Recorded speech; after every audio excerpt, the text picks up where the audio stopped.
As per the 2021 NCRB reports, the rate of suicides in India is the highest ever. 1,64,033 suicides were reported in the country, meaning there was a sharp rise of 7.2% from the year 2020. The same reports suggest that 226 people in the state of Meghalaya committed suicide. This is the time when our attention needs to be focused on how suicides, if not taken seriously, will become another pandemic.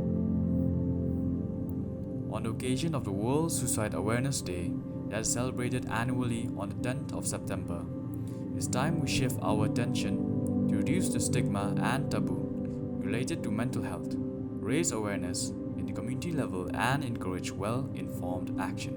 The Meghalayan connected with experts to take their opinion about how we as a community and state can focus more on highlighting mental health literacy and spread awareness about the taboo-related suicides.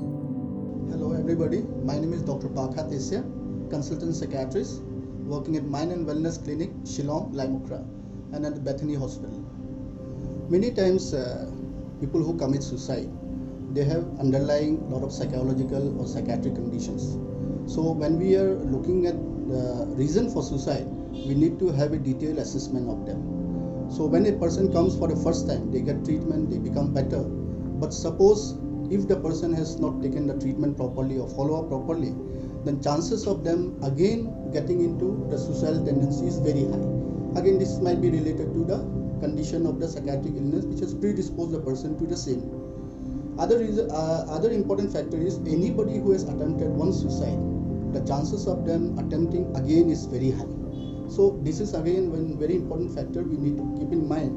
One suicide, we should not hide it, we need to seek a professional help. I am Dr. Sonali Tesia. I am consultant psychiatrist and I am working at Mind and Wellness Clinic, Laimukra, for the last 10 years.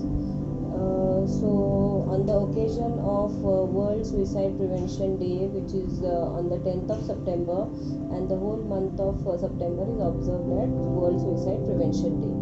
So coming to the question of interaction or interface between mental illness and suicidal tendencies. I think it would be correct to say that these are two separate problems.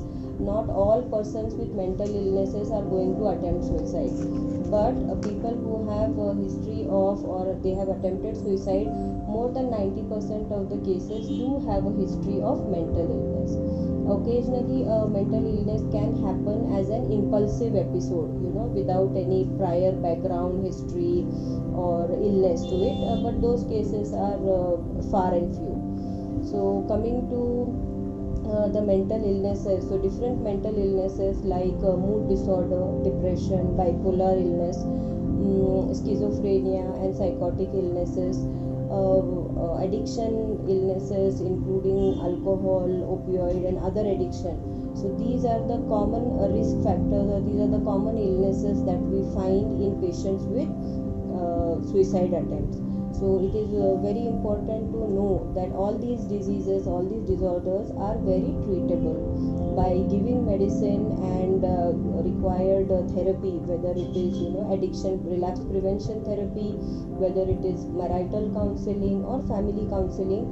It really improves the underlying illness and further reduces the risk of suicide attempts. So I would encourage people with any kind of mental illness to kindly seek help from the nearest mental health professional. And if there is anybody that with a history of suicide attempt or suicidal ideation, kindly help them, talk to them, let them talk about their problems, and offer them help by taking them to the nearest psychiatrist. I'm Dr. Sandi Syiem, Director of Sun Care. What is suicide first? Suicide is the deliberate act of inflicting injury on yourself with the intention, in most cases, of killing oneself. Now, suicide happens, one suicide per 40 seconds. That means for the time it's taken for me to complete that sentence, one more person would have taken his or her life in the world, which means that almost over 100,000, almost 1 million people die by suicide every year. See, when a person wants to take their own lives, when a person wants to finish his life, his or her life, I'm not saying it happens only to men. Women also take their own lives. Now, the first and most obvious sign is that the person talks about death. The person talks about death. The person writes about death. The person reads about death. Family members remember that, yes, this person was talking about death. They may say that I want to die. Most of the times we don't attach much importance to it. But when a person says that I want to die, that is a warning sign that we must listen to. Why do you want to die? Are you speaking as a joke, or are you speaking in earnest? That person might be talking in earnest, therefore that person has to be spoken to. So these are the warning signs, that any change in the person's habits of talking about, normally when people get together at home, you don't talk about death, but when you talk about death, talking about old people who had died and they're coming to meet him, or calling him, these are the common signs, right? Suicide is the end result of so many things.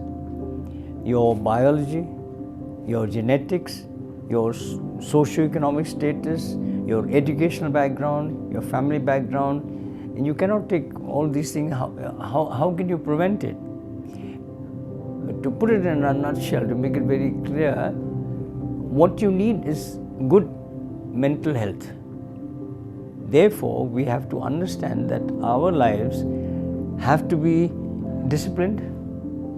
We get up at the right time, we eat at the right time, we sleep at the right time, we go to work, we study, we play. It is very important for people to take care of their health. It is very important for people to take care of their mental health. By mental health, I mean what they need to do is take time off for themselves, do not overwork, do not overstudy. The pressures that children are on. In India, actually, the last few years, what we've seen is that there are more girls than boys take their own lives in the adolescent period. The pressures on a girl maybe are more than on boys. You find people with 95, 96% marks taking their own lives. Why is that? We have to make people aware. Like the parents, for instance, it is not important that your child will have 100% marks all the time.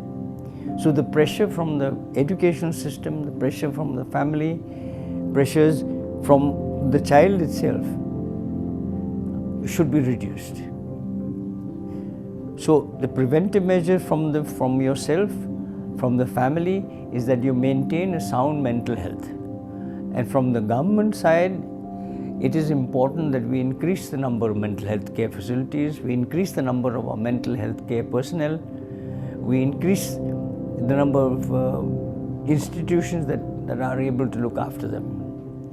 As a small measure from our side, we have a 24-hour helpline which is available, 1800. You can take the number down, that anyone can call at any time, 24/7. If they have problems, if they are facing difficulties, if they feel that they should end their lives, call this number, one of us will talk to them. Suicide is not something to be ashamed of.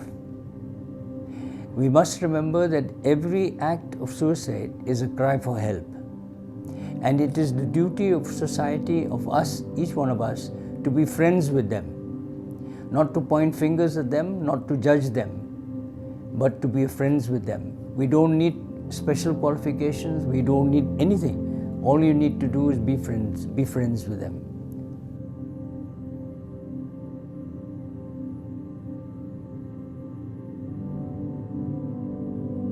The Meghalayan